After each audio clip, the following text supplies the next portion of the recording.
از نور پاک قرآن صبح صفا دمیده.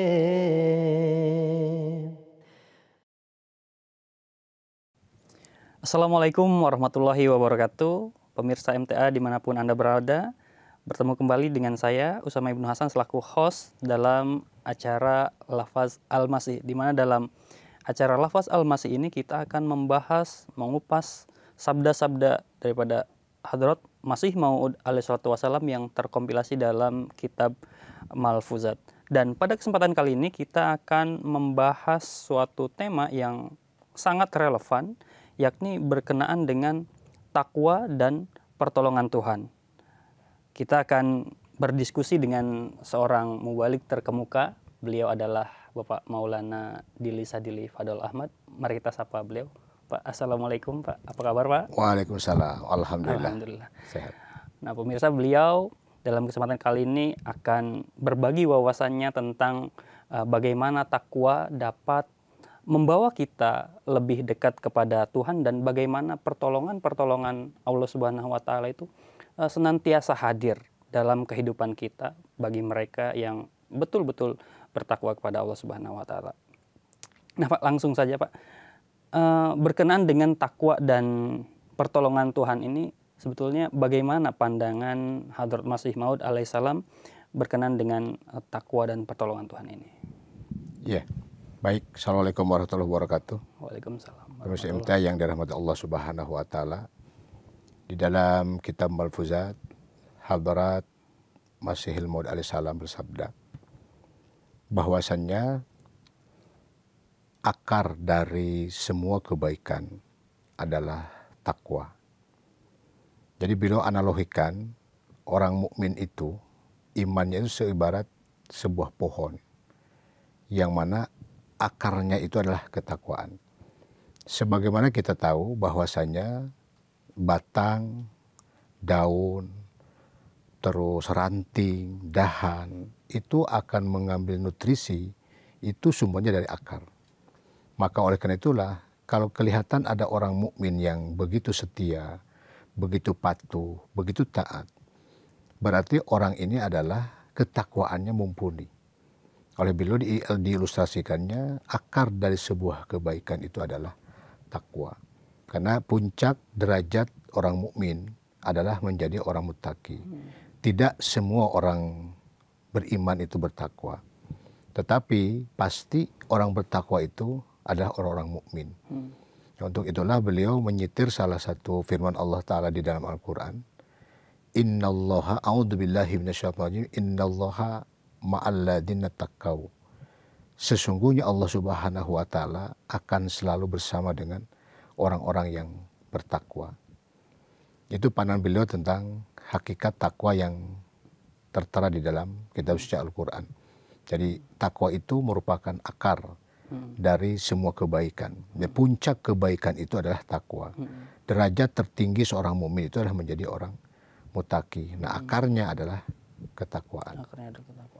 Nah, lalu Pak, bagaimana hubungan antara takwa dengan pertolongan Allah Ta'ala itu sendiri? Jadi gini, Masih Maud bersabda bahwasanya ketika orang-orang mukmin menapaki jalur-jalur ketakwaan, sudah otomatis Allah SWT akan bersama dengannya. Jadi setiap kesulitannya, setiap problematika hidupnya, setiap masalahnya, Allah akan menyelesaikan dengan sangat cepat bagi orang bertakwa. Bahkan beliau mengatakan tidak ada pertolongan sama sekali bagi orang-orang yang beriman tetapi tidak melalui jalan-jalan ketakwaan. Jadi pertolongan khas Allah itu hanya diperuntukkan bagi orang-orang yang beriman dan bertakwa kepada Allah Subhanahu wa taala. Seperti itu. Nah, Pak. Nah, berkenaan dengan tadi dikatakan bahwa pertolongan Allah Ta'ala itu hanya diberikan pada orang-orang yang bertakwa. Iya. Namun orang-orang yang bertakwa tidak seperti itu maksudnya, Pak. Jadi orang yang tidak bertakwa kepada Allah Ta'ala Allah tidak akan pernah menurunkan pertolongannya. Ya Allah akan membiarkan aja orang itu. Karena beliau katakan ketakwaan itu adalah kuncinya. Keberhasilan bagi seorang mukmin. Dimanapun, bagaimanapun, dan seperti apapun. Nah lalu Pak, bagaimana membedakan pertolongan misalkan orang yang tidak punya agama sekalipun, misalnya kafir, ingkar, kemudian mereka pun merasa, oh ini pertolongan Tuhan saya nih sama Tuhan. Jadi, lalu bagaimana kita membedakannya? Jadi itu, gini, dalam kehidupan nyata, Allah Subhanahu wa Ta'ala itu punya sifat rahmaniyat. Iya. Jadi rahmaniyat Tuhan itu otomatis akan meliputi semua makhluk Allah di muka bumi ini. Di Quran dikatakan kan rahmati wasyiat kulasyai'in. Rahmat Allah itu akan meliputi segala sesuatu. Jadi ketika ada orang kafir sekalipun, bahkan tidak mengenal Tuhan sekalipun, dia mendapat hak yang sama dari sisi kemanusiaannya. Bahwasanya dia mempunyai hak hidup, diberikan rezekinya, diberikan hak segala-galanya. Itu udah rahmatnya Tuhan. Tetapi bukan berarti itu pertolongan Tuhan, bukan. Itu adalah pemberian Allah Subhanahu wa Ta'ala kepada semua makhluk hidup yang Allah memang sudah janjikan bahwa itu rahmatnya Allah Subhanahu wa Ta'ala. Jangankan manusia kan, makhluk di luar manusia pun semuanya dapat dari rahmat Allah Subhanahu wa Ta'ala itu. Jadi yang dikatakan dengan an-nasr itu, pertolongan itu adalah spesialis perbuatan Allah ketika manusia membutuhkan.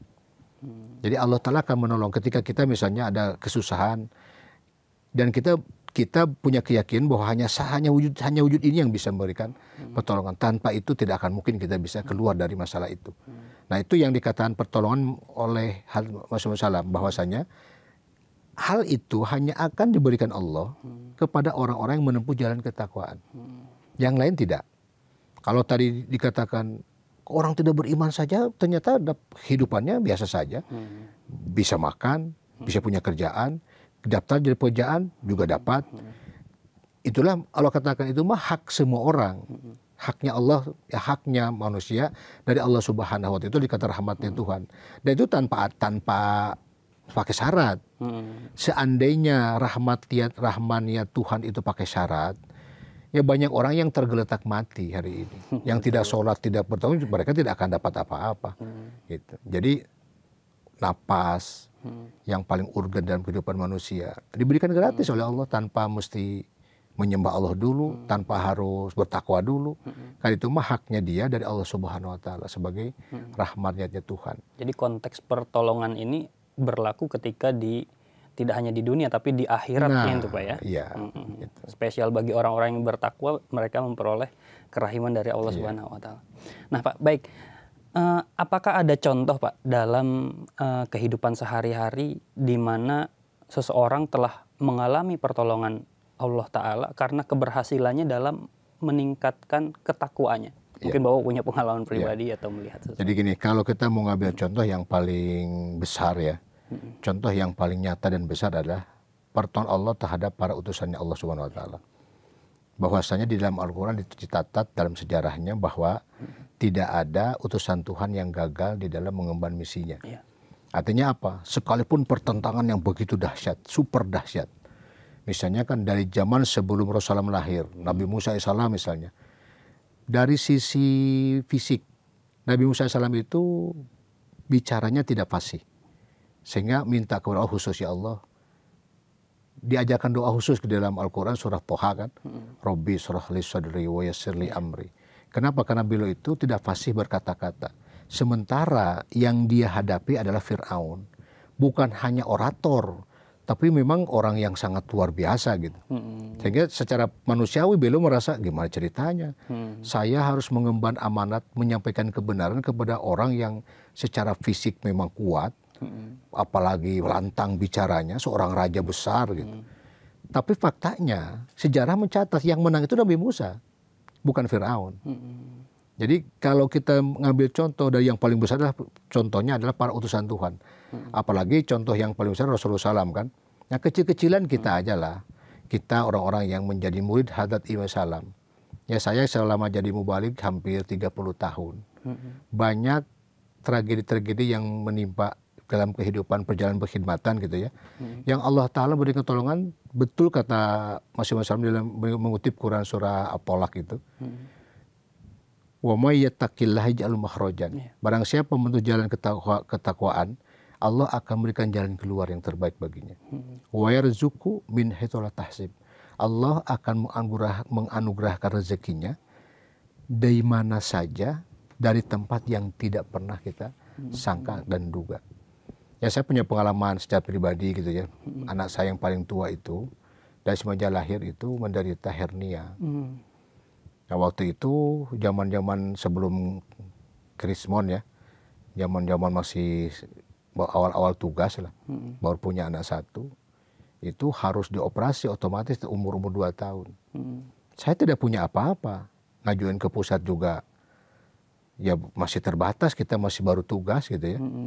Ternyata alhamdulillah saya ditolong oleh Allah Ta'ala lewat seorang dokter, yang dokter itu adalah seorang Nasrani. Beliau memberikan jaminan untuk mengoperasi anak saya. Ketika saya datang ke beliau, Pak Ustadz kerja sebagai apa? Saya Ustadz, Pak. Ustadz, iya hanya Ustadz. Ya kalau gitu gini aja lah, kamu daftar ke rumah sakit, direkomendasikan. Nanti di sana, di ruang OK, ruang operasi itu, sebelah nanti Bapak daftarkan ke rumah sakit, itu tanggung jawab negara, sebelahnya pribadi saya.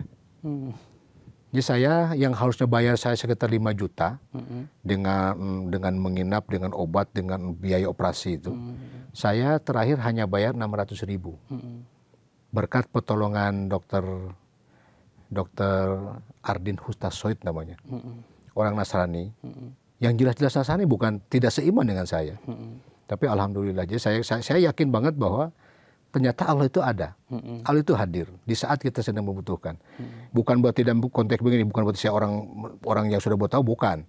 Tapi ketika kita menjalani hidup sesuai dengan apa yang Allah inginkan, kita menjadi seorang mubalik, tidak neko-neko, kita pure mengerjakan pekerjaan sesuai dengan apa yang diamat oleh pimpinan, jalan ya jalan aja gitu. Tidak pernah mikir, saya tidak pernah mikir tugas kemana, mutasi kemana, tidak pernah saya selama tugas. Makanya ketika ada hal-hal yang saya sedang membutuhkan sama sekali dan tidak ada, dan saya mau ngomong ke anggota. Pertama, kalau misalnya ngomong terus dia tidak dapat, kan saya malu. Apa yang kita butuhkan tidak dapat, terus kita dicap oleh orang, katanya kalau kamu kebutuhan datangnya ke Allah, tapi faktanya mengeluhnya ke manusia gitu. Nah, itu saya jaga banget itu, kalau dalam hal-hal tertentu saya, ya seperti yang Mas Nur katakan, pergi masuk ke kamar, sholat 2 rakaat, mintalah ke Allah, nanti Allah yang akan membukakan jalannya, harus kemana kamu berjalan. Gitu. Jadi awalnya memang ke Allah dulu, karena kita datang dari Allah, hidup dengan Allah, dan kembali pun kepada Allah. Dan mungkin banyak kawan-kawan yang lain yang banyak ceritanya itu tentang peristiwa-peristiwa Allah SWT yang sangat luar biasa. Ketika menjalani pengkhidmatan di dalam jemaat ini, yang artinya dalam keadaan itu tidak mungkin ada yang ini kecuali Allah Subhanahu Wa Taala, seperti itu. Nah Pak, menarik sekali. Nah sebetulnya dalam kita menapaki jalan ketakwaan dikatakan bahwa menjalani hidup dengan penuh ketakwaan itu ibarat kita melewati hutan belantara yang dipenuhi duri, kemudian kita berhasil melewati hutan penuh duri tersebut tanpa bahkan terkoyak ataupun tergores sedikit pun kulit kita. Nah, bagaimana Pak seseorang dapat mengatasi tantangan dan rintangan dalam meningkatkan ketakwaannya itu Pak? Iya, kalau bahasa Masih Muslim itu, ketika kita ingin mengolah tubuh agar uratnya kuat, ototnya muncul gitu ya, badan kuat, maka olahraga. Harus sering olahraga. Untuk melatih fisik otot kita agar menjadi kuat, itu dengan berolahraga. Cara maintenance-nya gitu. Ternyata rohani kita pun agar menjadi orang yang sangat kuat dan tabah ketika menghadapi tantangan dari manapun gitu. Masih bersabda bahwa itu perlu latihan memang. Caranya gimana? Ternyata istighfar. Beliau menganjurkan istighfar itu adalah alat untuk melatih agar rohani manusia itu kokoh. Seperti badan supaya kuat, Misalnya kita ingin supaya fisik kita ini kuat, maka seringlah jalan kaki. Untuk mengolah otot itu mesti digunakan ototnya, jangan didiamin gitu. Karena satu cara yang paling efektif itu bukan minum suplemen, bukan bukan itu fatal itu. Jadi dengan dilatih ototnya agar menjadi kuat. Nah, rohani manusia pun sama ternyata. Ketika manusia itu ingin menghadapi segala macam tantangan, ujian, cobaan Allah Ta'ala kuat, maka beliau katakan perlu latihan. Latihannya apa? Dengan istighfar rupanya. Jadi istighfar itu salah satunya adalah alat untuk melatih rohani manusia agar menjadi orang-orang yang betul-betul kokoh dan kuat menghadapi tantangan macam apapun Allah SWT. Gitu. Ya, sehingga ketika melewati duri-duri istilahnya dunia itu dia selamat kuat gitu, kebal walaupun dihajar aja. Maksudnya nggak tergores juga, tapi tidak tercabik-cabik. Gitu. Ya. Baik, Pak. Nah, Pak, selanjutnya nih, kalau misalkan seseorang terus menapaki jalan ketakwaan, kemudian dalam perjalanannya dia merasa bahwa dirinya itu kok tidak mengalami kemajuan-kemajuan dalam peningkatan ketakwaannya itu, apa yang harus dilakukan? Kita sudah sembahyang sedemikian rupa, puasa sedemikian rupa, tapi kok rasanya kok kayak nggak maju-maju juga nih kerohanian atau ketakwaan kepada Tuhan. Bagaimana itu, Pak? Itu tantangan yang paling berat sebenarnya itu. Ujian dari luar itu mudah. Bahasa Al-Qur'annya kan, makanya Quran itu membahasakannya itu ya ayyuhalladzina amanus biru wasobiru warabitu. Di surah Ali Imran itu ada kalimat seruan Allah kepada orang beriman. Sobiru itu alifnya ada di luar. Ketika Allah wasobiru itu alifnya ada di luar. Tapi yang kedua wasobiru ada alifnya di tengah-tengah. Jadi rupanya maknanya ketika kita menghadapi tantangan dari luar, banyak di antara yang sukses menghadapinya. Dicaci maki, diludah, dipersekusi habis-habisan. Berapa bertahun-tahun kita dia itu, tapi kita tidak pernah mengalah dari tantangan itu. Tapi ketika ujian datang dari dalam itu maksudnya gini, sesama kita. Misalnya Mubalik terlalu keras memberikan nasihat, anggota pundung kenapa? Malas gua datang kenapa? Mubalik suka nyindir-nyindir. Itu berat tuh ketika menghadapi tantangan dari dalam, berat. Lebih dalam lagi dari kita. Kita ini sudah merasa, sudah tahajud getol, Senin Kemis lakukan, pengorbanan. Terus apa yang kita harapkan tidak datang-datang juga. Muncul di hati, ini gimana ceritanya? Apa nanti orang mau bilang, ente aja yang tahajudnya getol, faktanya tidak seperti itu. Ternyata memang di dalam kitab Tajiyatul Aulia Masih juga pernah menjelaskan, ada seorang wali yang berdoa 35 tahun. Bahkan sampai ada kasab kepada beliau, bahwa malaikat datang, doamu tidak akan dikabulkan Tuhan.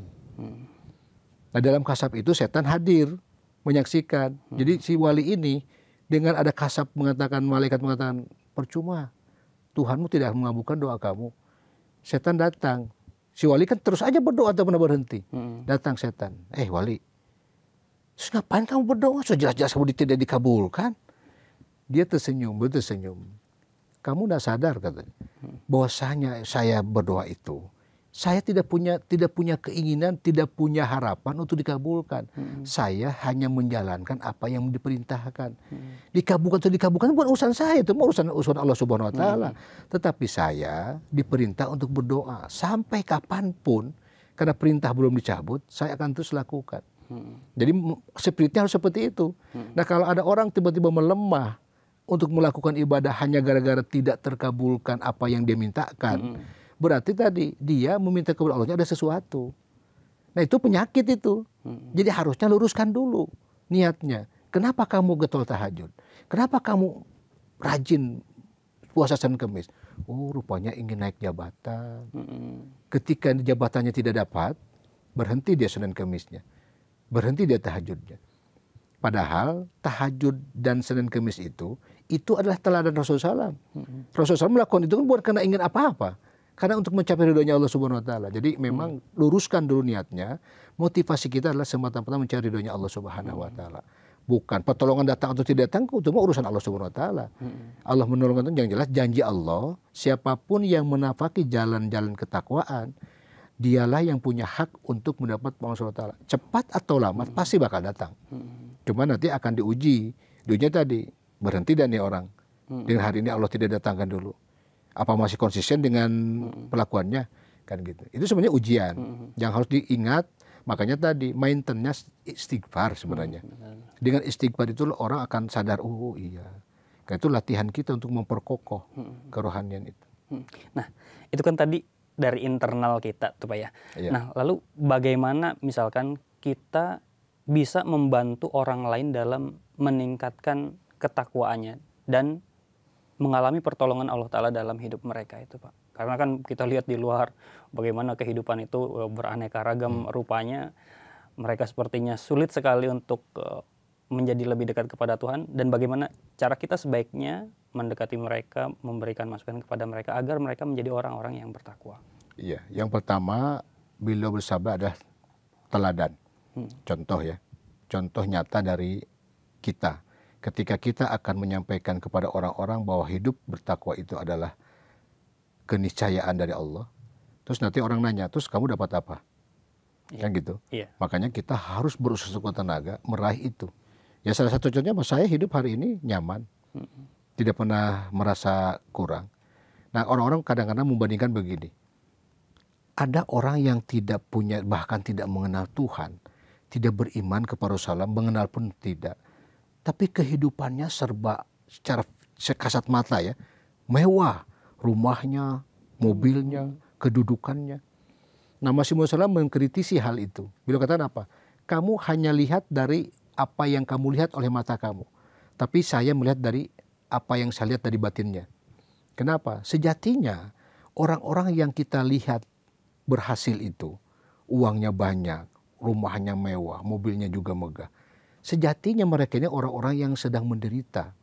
Contohnya gini, orang sekarang yang banyak uang, ketika dia menggeluti sebuah bisnis, kan yang ada di benaknya hanya untung.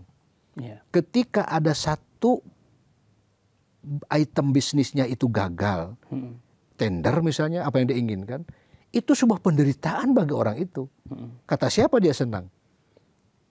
Justru batinnya itu sangat luar biasa menderita. Terus semakin banyak duit, semakin banyak kekayaannya, beliau katakan justru semakin menderita orang itu. Pertama menjaganya, yang kedua ketakutan akan hilang harta itu. Itu penderitaan yang tidak bisa dibayangkan ketika harta menumpuk, terus takut hilang, takut dicuri. Sehingga apa? Harusnya orang itu jam 9 sudah tidur nyenyak, dia jam 11 masih melek, ngejagain hartanya. Itu senang dari mana? Kita yang tidak punya harta, jam 9 sudah tertidur nyenyak. Bahkan tidur di mana saya kan kalau sudah tertidur, dimanapun kita tidur, tidak pernah kita menilai apakah tidur di atas kasur yang harga 50 juta, kan tidak. Apa di bawah naungan rumah atap yang begitu megah, kan tidak.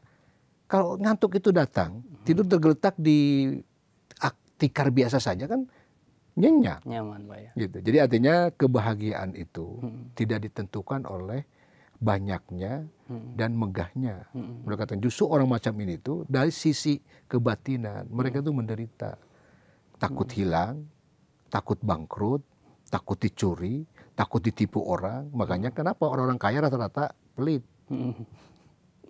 Kan gitu. Beda dengan preman-preman, care terhadap teman-temannya. Kalau dia punya rokok satu dibagi dua gitu. Tapi orang kaya mana ada seperti itu. Karena semakin banyak, semakin takut hilang. Gitu.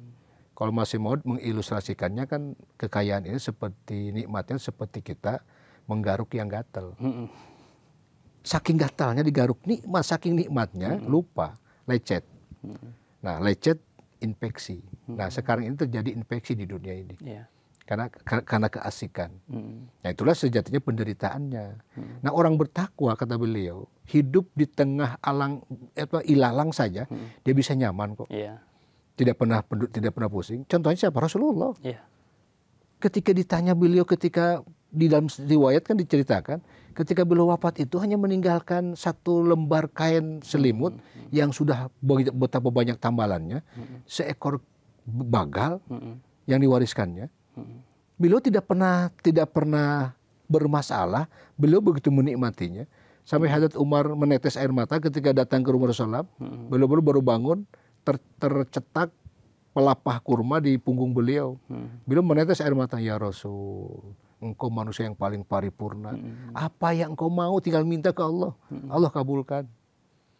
Tapi kenapa seperti ini? Gitu. Jadi itu ilustrasi yang contoh yang paling luar biasa yang hanya bisa diceritakan.